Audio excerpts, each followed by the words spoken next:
Hi guys, and welcome to In David's Mind. I've made a video basically about different areas at a higher level to level and what I recommend to be the current skills that you take when you go to those different areas to get the most out of them, or to enjoy them, or to make the most money, as it was. The four areas I'm going to talk about are the Greymark Forest, Deep Ravenswood, Black Bay Pass, and the Veritas Pass. So we're going to start here in the Greymark Forest, and I've been here previously, and you can check out some other videos where I've been a melee and basically come through here, and great area to level and to make some money, and it's definitely the lower out of the four places. What I've actually done is I've respec'd to a Fire Mage, and it was so much fun. I absolutely love the Fire Mage, and doing the old AoE damage and grinding, and I found this area to be really enjoyable. It was not boring. Some of the other places sometimes can get a little bit repetitive. Some great benefits to this place is that the elves respawn really quickly, and that they also stand grouped together, so perfect for AoE. And as soon as you get a few points into your intelligence to get the damage up on your spells, like, they just absolutely melt. So real quick, I would probably recommend that you do this solo, just because you're only getting around 800 experience each, and if you grouped up with someone else, it's basically going to half that. So this would be a solo area. I recommend that you respec into a caster when you can, making sure that you put some points into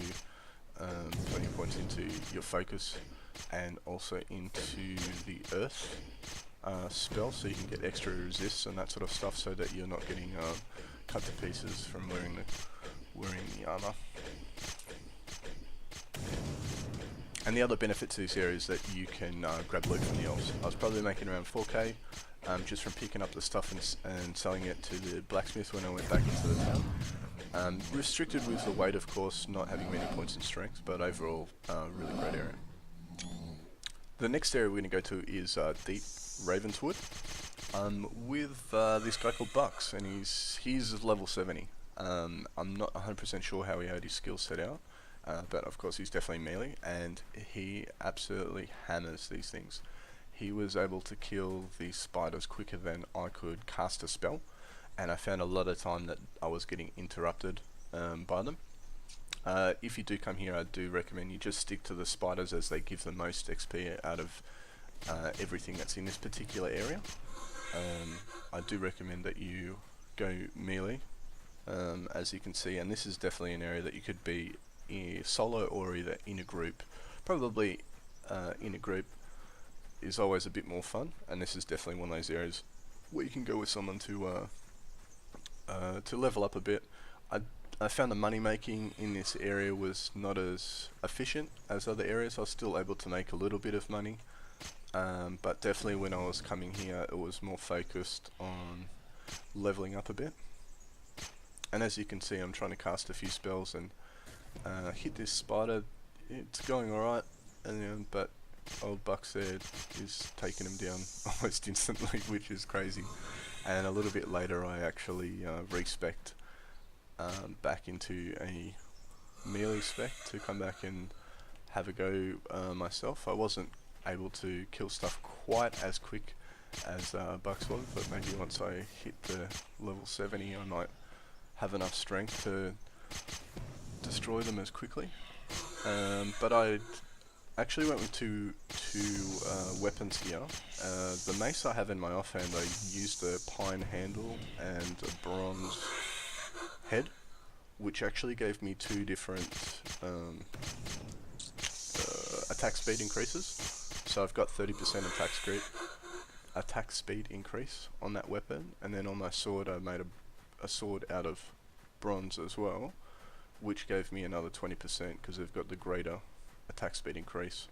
So it definitely helps speed up the attack speed a bit, but I still cannot kill stuff as quickly as Bucks did in that previous video. But still real easy, still killing them quite quickly. The experience is still really good in a group or solo, but you know, I would recommend taking a friend and making the grinding a little bit less repetitive. Alright, these next scenes are from Virtuous Pass. I didn't include footage of Blackblade Pass because I've already done that in previous videos, which I will just link down below if you want to go check it out. For Blackblade Pass, I would recommend that you go melee. It's also an area where you can make some good money, and it's also what I would recommend to do solo as well. You don't really need to be in a group in there, it'll be more efficient for you to go there and solo. But we'll keep going and we'll go to talk about Virtuous Pass. So in this video here,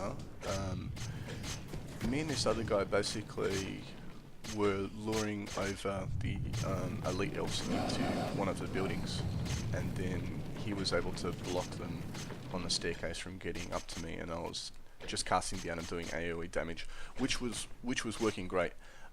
This area, doing this method was also challenging and engaging, I found, because we were having to really sort of work for it. It wasn't you know, just standing in a spot where you don't get hit and being able to cast over and over again, which I have done. You know, there is you can go stand up in the tower and spec to a full caster and sit up there and basically do Ring of Fire and Fireball. I won't lie, that is probably the most quickest way, once you have enough skills, to level at the high level. I just found it to be really boring, and the whole time you were intently staring at your bars, trying to stack up the spells, which I found to be... It's when I really sort of realised that there is some sort of issues with the deck system, which, you know, I've heard other people talk about in their videos, and it sort of, you know, shows that it's going to be really hard to, as a caster, or, you know, even as a melee, to be able to pull off these really higher level abilities at their, you know, how they're intended to do it full blast, without basically just standing still and copying it from whatever's happening around you. You know, I was able to stack up all of the spells to 5 in the tower and cast it down, but simply because there was no danger of me getting hit or damaged at all. So for this area, I would recommend that you know, you can do it solo in the tower, completely possible, but I would probably recommend that this is more of a group area that you come to. Melee or caster here, I mean caster if you're in a group, or that you're going to go solo and do the tower method. If you're going to be solo, I'd recommend that you come here as melee. Otherwise you just will find it really hard to survive. I tried a few times by myself, and as a caster, unless you're going to the tower and sitting on the top of the tower and blasting them on the top, it's not really a good area for you to go by yourself. So I hope the video was useful for you guys, just you know, being able to pick the right area for your current skills or the level of play that you sort of want at a particular time. I know that I personally pick areas depending on, you know, maybe if I'm feeling more tired, I've got lots of energy, I want to, you know, kick back a bit more, I really want to get in there and, you know, grind those spells away or whatever it was, or make a bit of money on the side. And just lastly, I just want to put a shout out to a couple other guys that have videos out that I've personally really enjoyed, and that I watch most of their videos on Shroud of the Avatar. And to start off with, the Mad Hermit, he's done a lot of great videos and always really precise information in them. You know, find the Jester's Hat and a few other videos has been really great, so I always enjoy those. Another one is Asblog the Gaming Orc.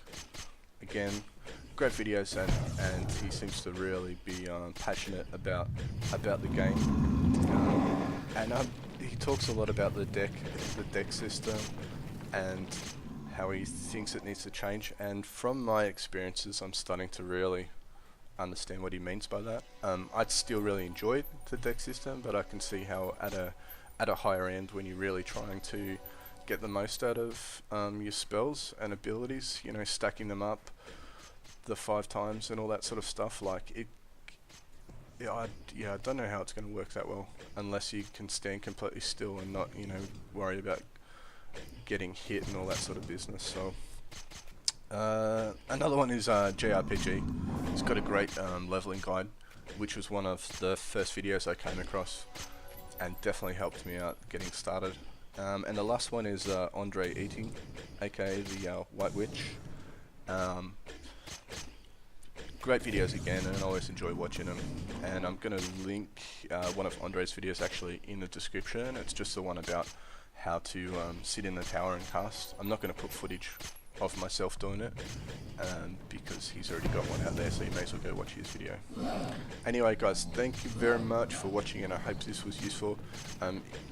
Hopefully the new release will come soon, and there'll be sort of more stuff to make videos on. Some new content and stuff. Hopefully we'll get to delve a little deeper into the crafting. That's what I'd really like to see. But until then guys, thank you very much, and I'll talk to you soon.